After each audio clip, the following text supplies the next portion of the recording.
Queridos amigos, irmãos em Cristo, Chers amis, frères en Christ, chegamos ao tutorial nous avons diário intitulado le tutoriel de cet aliment quotidien intitulé La vie du corps, da série de la série Christ, Poder de Deus puissance de Dieu e Sabedoria et de sagesse de Dieu. E nós vamos hoje falar Aujourd'hui, da semana 2, nous allons parler de la semaine 2 mensagem 2, qui correspond au message 2 de la conférence internationale qui a été donnée à Estancia, Árvore da Vida, em Sumaré. da mensagem Le titre du message, c'est l'élection de Dieu. a eleição de Deus. L'élection de Dieu. A palavra eleição C'est quoi l'élection de Dieu? Le mot élection en grec, c'est ekiloge, ou equilogue, ou ekilogue, que se refere ao ato de selecionar qui est en relation avec le fait de sélectionner ou de choisir quelqu'un. Existe uma diferença Il existe entre ser une chamado différence entre être appelé escolhido et être ou ser eleito, choisi, être mesma élu, palavra, tá? qui veut dire la même Em chose. Mateus capítulo 20 Dans Matthieu 20, tem uma parábola il y a une parabole, dos trabalhadores la parabole na vinha, des travailleurs de la vigne, nos primeiros versículos de 1 até 16, termina chapitre 20 de 1 à com a 16, frase, porque muitos termine são chamados, par mas poucos la phrase escolhidos. beaucoup sont appelés, mais peu sont élus. É pouco conhecida Cette phrase est très peu, também no capítulo très peu 20 comprise. na parábola das bodas, Donc, dans la parabole que foi des noces, convidado, todavia não estava com a où on veste parle nupcial, de certains qui ont été appelés, mais qui n'avaient pas les vêtements nuptiaux e no final et do qui versículo devaient 14 de être Mateus 22, retirés. Et à la fin termina com a mesma frase. de Matthieu 22, Muitos são chamados, qui se mas termine par poucos la même phrase, escolhidos. beaucoup sont appelés et peu Eu sont acredito élus. que poucas pessoas realmente entenderam. Je crois sincèrement que beaucoup n'ont pas compris le Muitos sens são de ce chamados, verset. mas poucos Beaucoup sont appelés, mais peu sont élus. chamados. Appelés, É chamado, ça veut dire se eu fui chamado, appelé, fui chamado para par a exemple, salvação de Deus. si j'ai été appelé, j'ai été appelé au salut de Dieu. Du moment où quelqu'un a prêché l'évangile, j'ai accepté cet évangile, j'ai ouvert mon cœur, A partir et desse j'ai momento, accepté Jésus. fui À partir de ce moment, j'ai été eu appelé, fui chamado c'est-à-dire para a que j'ai salvação de été Deus. appelé au salut de Mas que Dieu. significa escolhido? Alors, que signifie élu?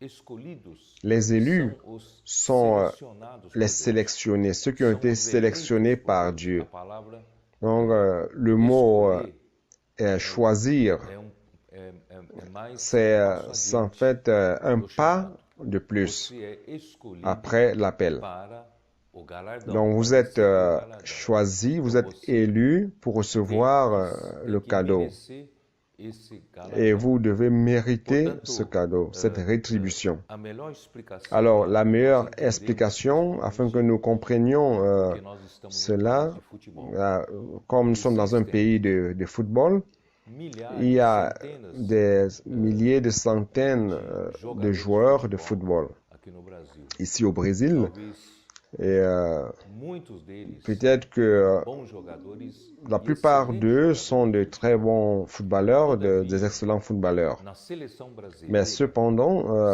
dans l'équipe nationale du Brésil, il n'y a que 22 qui sont appelés, qui os sont 22 convoqués. selecionados Pourquoi? Parce que ces 22 qui sont sélectionnés, ce sont ceux qui ont été choisis. Et choisis pourquoi?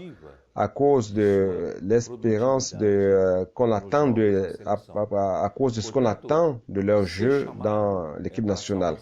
Alors, être appelé, c'est pour le salut, mais être choisi, Deus être espera élu, de nós c'est que Dieu espère de nous desempenho, quelque chose espera de nós il espère de nous une productivité, c'est-à-dire qu'il espère de nous para a vinha des fruits ou pour la vigne. temos uma c'est-à-dire que nous avons ou des vêtements nuptiaux de justice selon la parabole de Matthieu 22. Alors, c'est le thème que nous allons aborder aujourd'hui, le thème de l'élection de Dieu. C'est dans le chapitre 9, 10 et 11 du livre de Romains. Dans ces trois chapitres,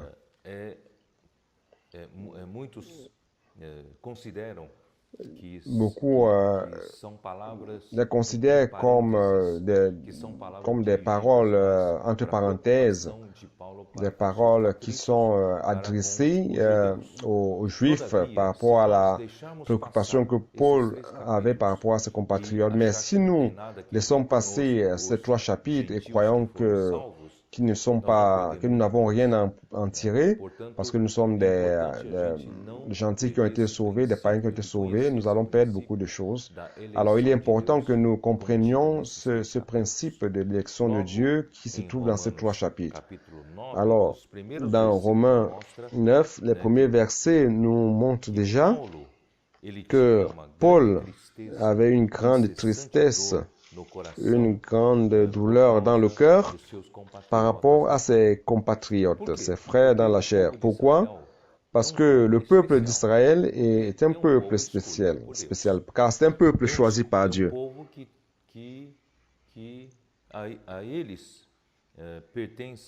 C'est un peuple à qui appartient la filiation. Le mot adoption, ici en grec, c'est ouiothesia. Et ouios, c'est un enfant mature. Alors, ouiothesia, c'est lorsque l'enfant devient mature et est prêt à devenir l'héritier, pour recevoir l'héritage des parents. Donc, ici, le mot adoption est traduit par filiation. Alors, la filiation leur appartient et aussi la gloire, les alliances,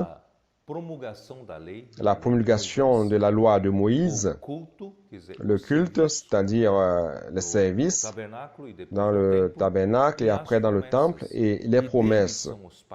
Et deux sont les patriarches et deux descendent aussi Christ selon la chair. Donc, en d'autres termes, s'il n'y avait pas le peuple d'Israël, nous aussi, nous n'aurions pas eu la possibilité de recevoir la foi.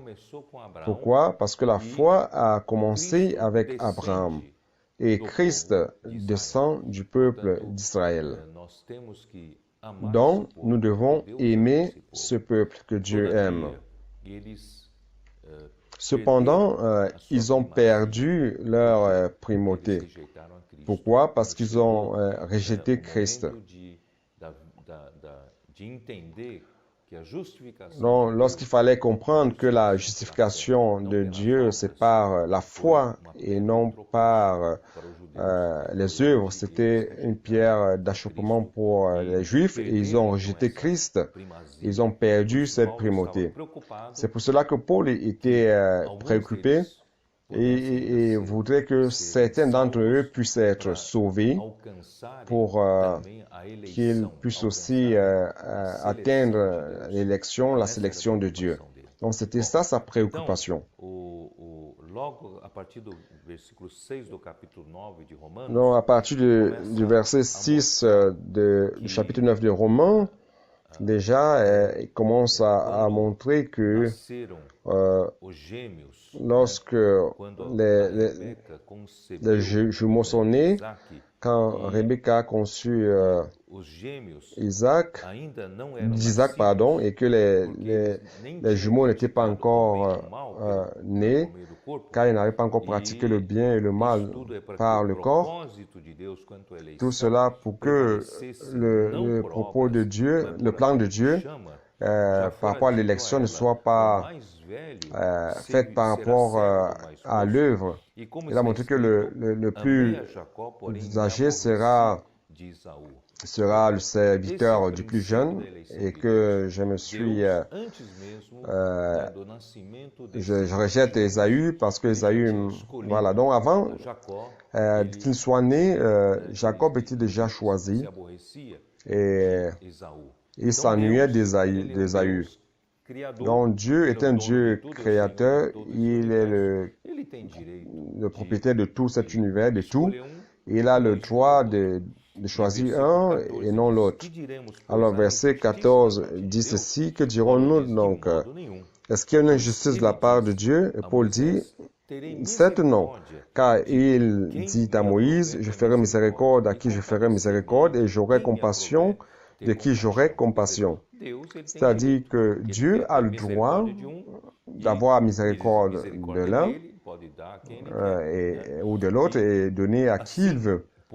Donc, cela ne dépend pas de qui veut ou qui... Voilà, donc c'est Dieu qui utilise sa miséricorde. Alors le verset 17 dit ceci, car l'Écriture dit à Pharaon, je t'ai suscité tout exprès pour montrer en toi ma puissance et pour que mon nom soit publié par toute la terre. Alors, c'est-à-dire qu'il a endurci le cœur de Pharaon afin de montrer sa puissance, la puissance de Dieu, et que la puissance de Dieu soit annoncée sur toute la terre. Alors, juste après, au verset 18, dit ceci, ainsi il fait miséricorde à qui il veut, il endurcit qui il veut. Donc ça, c'est son droit. Il est Dieu, il est le créateur, il est le propriétaire de toutes choses.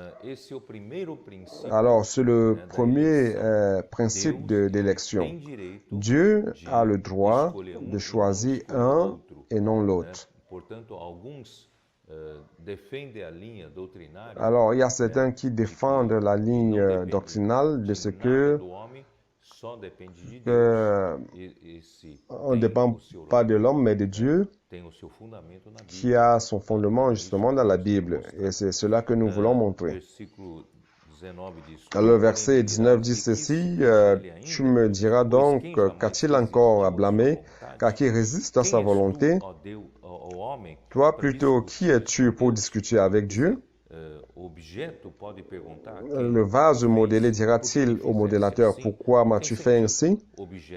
Donc, cela n'a aucun sens. L'objet a été créé par le Créateur. Le Créateur utilise l'objet selon ce qu'il veut.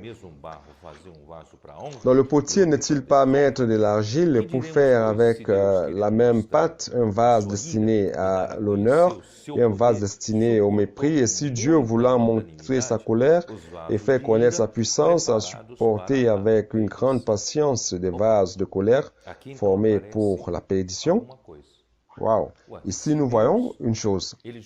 Alors, si Dieu a choisi avant de créer le monde, qu'il avait déjà créé sa sélection avant même que Jacob et Ésaü soient nés, avant que nous existions, Dieu a déjà fait son choix. Mais pourquoi ce verset dit ceci? Que Dieu a supporté avec grande patience des vases de colère.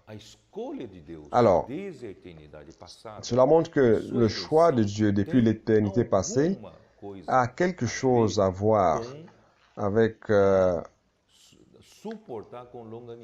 supporter avec patience ces vases de colère préparés pour la perdition.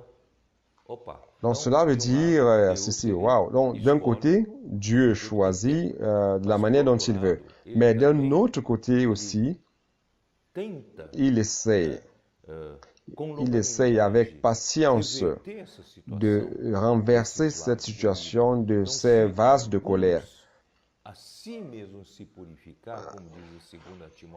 Alors, si certains se purifient comme Dieu de Timothée, ils pourraient devenir des vases d'honneur.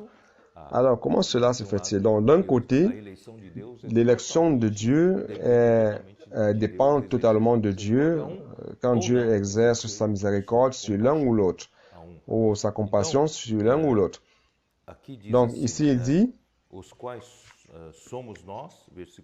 verset 24, c'est-à-dire à nous qu'il a appelés, non seulement d'entre les Juifs, mais encore d'entre les païens. comme il le dit dans... non, voilà. La parole d'élection n'a pas de distinction tant aux Juifs qu'aux païens. Donc, c'est le même principe. Donc, Dieu, avec le rejet des Juifs, Dieu a appelé un peuple qui n'était pas son peuple. Et il a aimé celui qui n'était pas aimé. Ça, c'est dans le verset 25, chapitre 9 de Romains.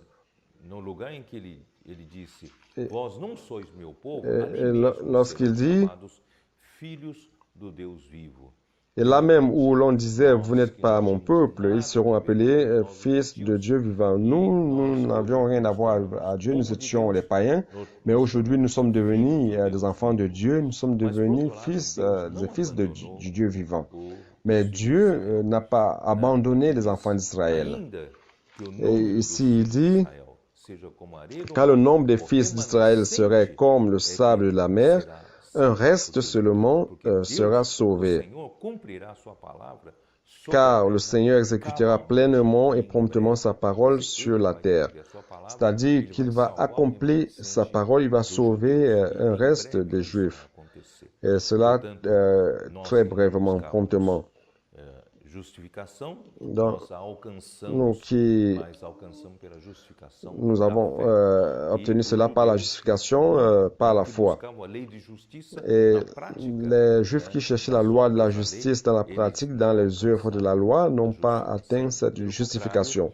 Au contraire, ils sont tombés sur la pierre d'achoppement. Et cette pierre, c'est Christ qu'ils ont rejeté. Alors, chapitre 10 continue. En montrant ce principe, je voudrais vous montrer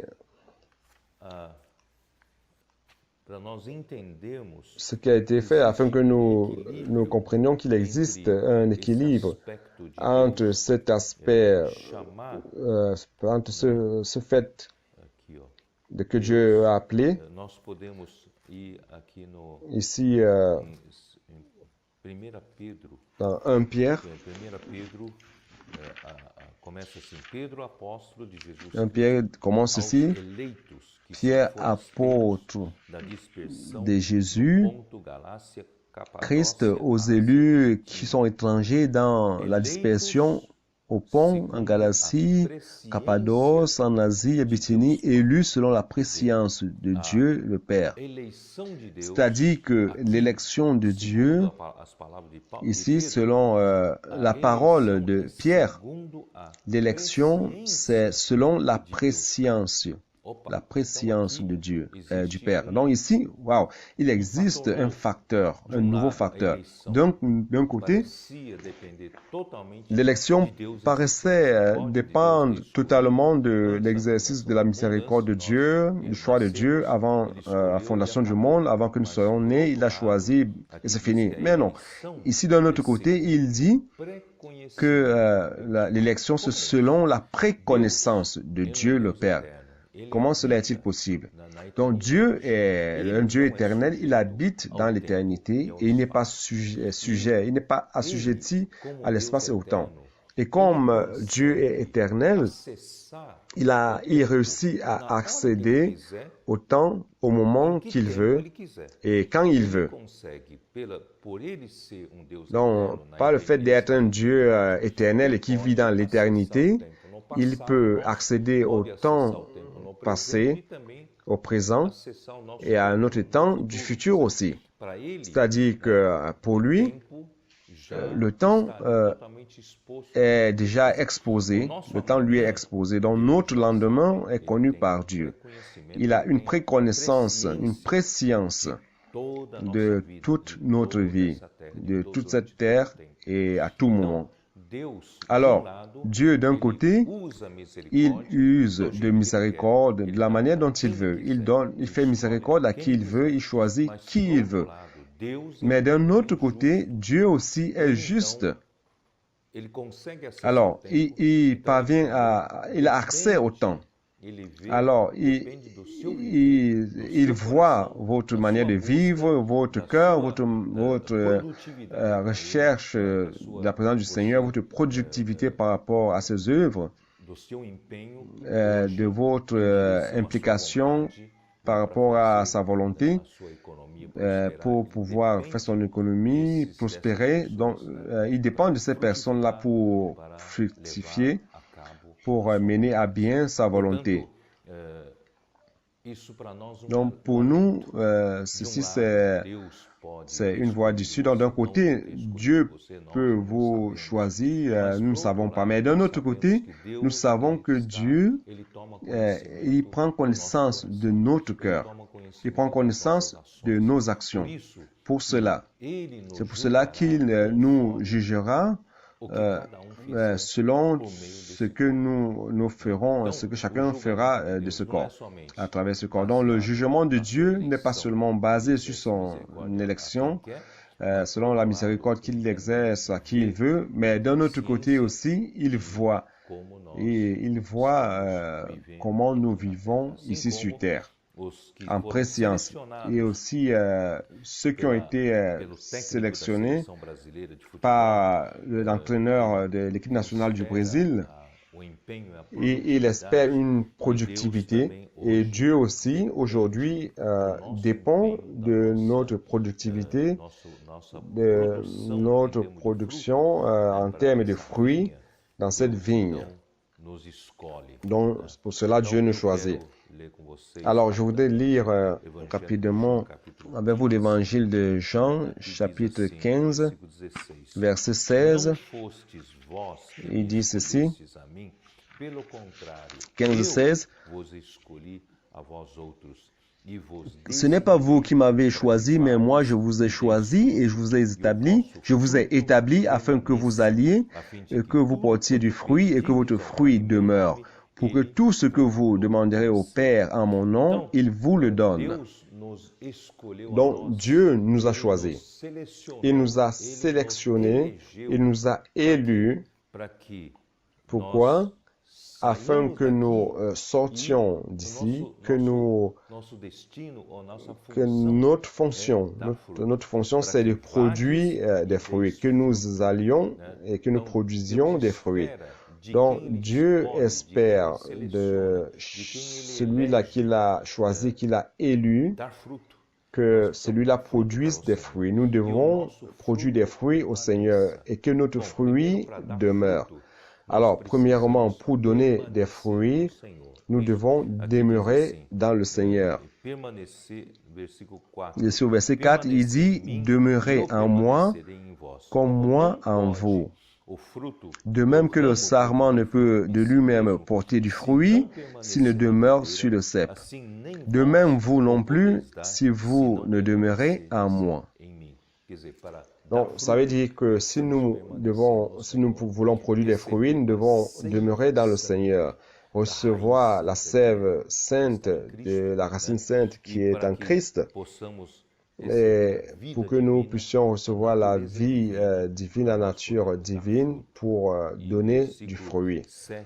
Et le verset 7 dit ceci, « Si vous demeurez en moi, et que mes paroles demeurent en vous, demandez tout ce que vous voudrez, et cela vous sera accordé. » Alors, que signifie demeurer dans le Seigneur? C'est demeurer dans la parole qu'il nous donne, et que cette parole puisse demeurer en nous. Donc, dire que nous demeurons dans le Seigneur, c'est abstrait, mais nous devons aller à la parole du Seigneur et que dans la parole, nous recherchions le Seigneur, que nous recevions la parole de Dieu et que cette parole du Seigneur puisse demeurer en moi. Et de cette manière, je produirai beaucoup de fruits. Alors, celui qui suit la parole donnée par le Seigneur, dans la parole prophétique, et qui croit à cette parole, qui suit et qui pratique cette parole, va donner des fruits. Et ces fruits doivent demeurer. C'est-à-dire que vous devez prendre soin des personnes que vous avez aidées, pour qui vous avez prié, à qui vous avez prêché l'Évangile, et que vous devez donc apprendre à prendre soin de cette personne. Vous devez paître cette personne, ces brebis. Donc Dieu soit loué, nous sommes dans la pratique du colportage dynamique. Et la première chose que nous faisons, c'est de prier pour les personnes. Et à travers la parole prophétique, Dieu nous a donné cette pratique. Et cette parole, cette pratique a l'autorité de Dieu. Et lorsque nous allons vers des personnes et nous prions pour les personnes, la personne sent que Dieu est venu jusqu'à elle et que Dieu est en train de répondre à sa sollicitude de son cœur. Car ces personnes étaient comme des brebis affligées, perdues, fatiguées, comme des brebis sans pasteur, sans berger. Et nous devons, au nom du Seigneur, au nom de Jésus, aller vers ces personnes et répondre à leurs besoins. Ces personnes sont dans les difficultés, ont des anxiétés, ne savent à qui parler. Et nous représentons Dieu, nous allons vers elles à travers les prières, nous prions pour les personnes et beaucoup de miracles sont faits à travers les prières. Alors ainsi, nous engendrons des fruits et nous devons prendre soin de ces fruits afin que ces fruits demeurent. Alors cette semaine termine avec Matthieu 20 par la parabole des travailleurs dans la vigne. Je ne veux pas m'attarder dessus, mais je voudrais tout simplement dire que nous sommes les travailleurs de la dernière heure. Nous avons une heure, car c'est la 11e heure et à la 12e heure, le Seigneur reviendra et terminera cette heure. Donc nous avons cette heure, nous avons une seule heure pour travailler et nous pouvons compter sur toutes les avancées technologiques de communication, de transport, informatique, de connaissances, car les choses avancent très rapidement entre nous. La communication est devenue très efficace et en rapport aux temps antérieurs et nous devons utiliser tout cela pour accélérer le processus de l'accomplissement de la volonté de Dieu. Et d'un autre côté aussi, nous devons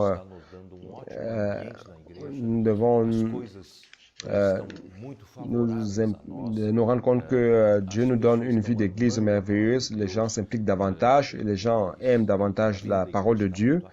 Et la vie d'église est de plus en plus attirante et les services sont de plus en plus excellents.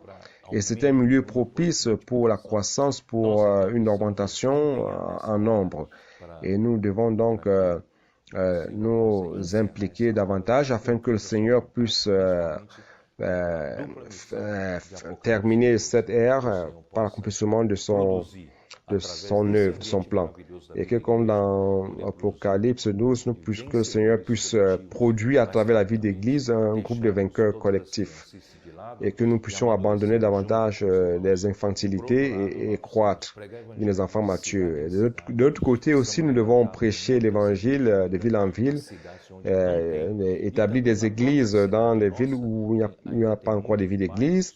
Et aussi dans nos villes, il y a des quartiers, qui n'ont pas encore la vie d'église ou des groupes familiaux. Nous devons faire établir cela afin que toute la terre soit prise par le Seigneur et que son royaume puisse venir. C'est cela le désir du Seigneur. Et pour cela, il a besoin de la coopération de chaque choisi, chaque élu.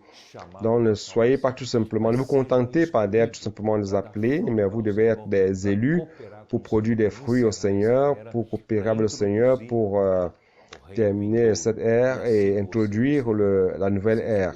Et en cela, vous allez recevoir la rétribution pour régner avec le Seigneur pendant 1000 ans. Et c'est cela les élus, les sélectionnés de Dieu. Nous sommes la sélection de Dieu. Jésus est le Seigneur et que Dieu bénisse chacun de vous.